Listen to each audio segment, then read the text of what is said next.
Okay, let's talk about one of the most frustrating things for any plant owner. You see your favorite plant looking all sad and droopy, so you do the obvious thing, right? You give it some water. You wait a little bit, and it's still drooping. So, what is going on? This is the big question, isn't it? It's that mystery we're going to solve today. If you've ever stood there looking at a plant you just watered that's still wilting and just thought, what did I do wrong? Well, you were in the right place.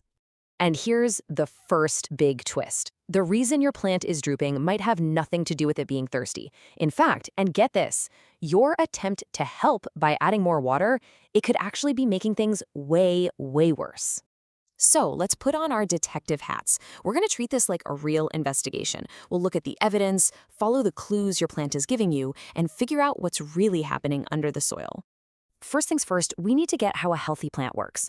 Imagine it's got this whole system of tiny highways inside. Water gets picked up by the roots, then travels up the stem and out to every single leaf. This water pressure is what keeps the whole plant sturdy and upright. When it's all working, it's an amazing delivery system. So when your plant droops, it basically means the highway's closed, the water delivery got cut off somewhere.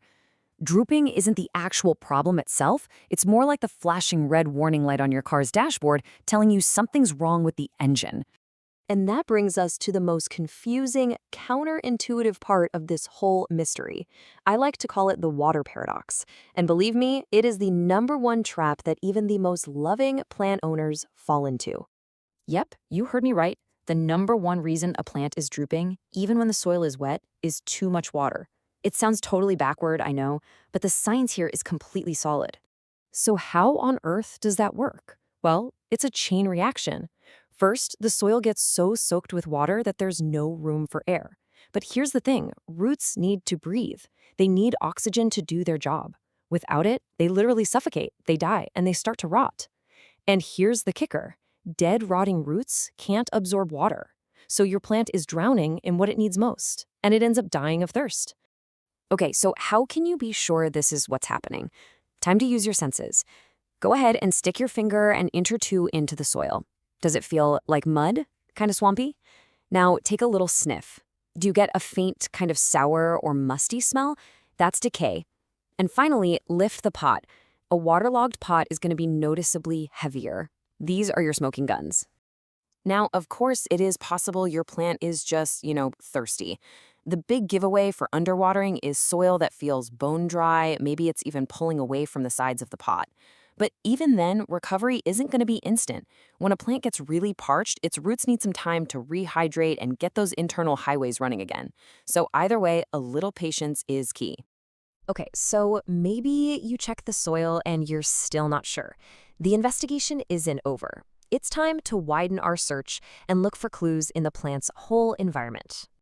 This one is huge, because you could have the most perfect watering schedule in the world, but if that water has nowhere to go, you end up with the exact same problem as overwatering. And yeah, I'm talking to all of you with those beautiful decorative pots that don't have any holes in the bottom. If the extra water can't get out, it just sits at the base of the pot, creating that same suffocating swamp that causes root rot. Seriously, good drainage is non-negotiable for a happy plant. All right, on to our next suspect, environmental stress. I call this the shock factor. You got to remember, plants are creatures of habit. They really, really do not like sudden changes. And these are the usual suspects right here. Did you just bring the plant home from the store? Did you move it from a dark corner into direct sun? Or maybe it's sitting right next to a heater or an AC vent that's blasting it all day. Any of these big shifts can totally stress a plant out and cause it to droop while it tries to adjust. Okay, our last clue takes us back underground. This is a weird one because it happens when a plant is actually doing so well that it's outgrown its own home. So what happens is the pocket's so packed with a dense mat of roots, there's hardly any soil left. Then, when you water it, the water has nothing to soak into. It just runs straight out the bottom. The roots barely get a sip, even though you think you just gave it a good, long drink. A big clue for this is seeing roots circling the pot or even growing out of the drainage holes. All right, detective, we've gathered all the clues, we've looked at the soil, the pot, the environment, the roots. Now it's time to put it all together and solve this case once and for all. This right here is the biggest mindset shift. That droopy plant, it's not a sign that you failed. It's not even the real problem. It's a message. Your plant is actually trying to talk to you. Let me say that one more time because this is the most important thing you'll hear today. When you see drooping leaves, your first thought shouldn't be, oh, it needs water. Your first thought should be, okay, what's messing with the water flow? Drooping is a complex signal. It's a whole status report on how your plant is doing. But the best part is, you now know how to read that report. And here it is, your ultimate cheat sheet. This breaks it all down. If you see soggy, smelly soil, the problem is overwatering or bad drainage. The fix? Let it dry out and get some holes in that pot. If the soil is bone dry, it's underwatered. Just give it a good, thorough soak and be patient. Sudden droop after a move, that's just stress. Give it some time and stability, and if water runs straight through the pot, it's root-bound and needs a bigger home. Simple, right?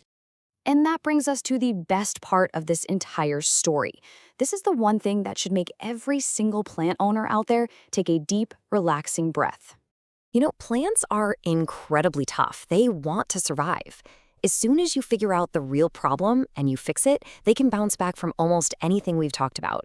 And let me tell you, that moment when you see those leaves start to lift back up, that is one of the best feelings. It's the moment you know you didn't just dump water on a problem. You listened, you investigated, and you understood it.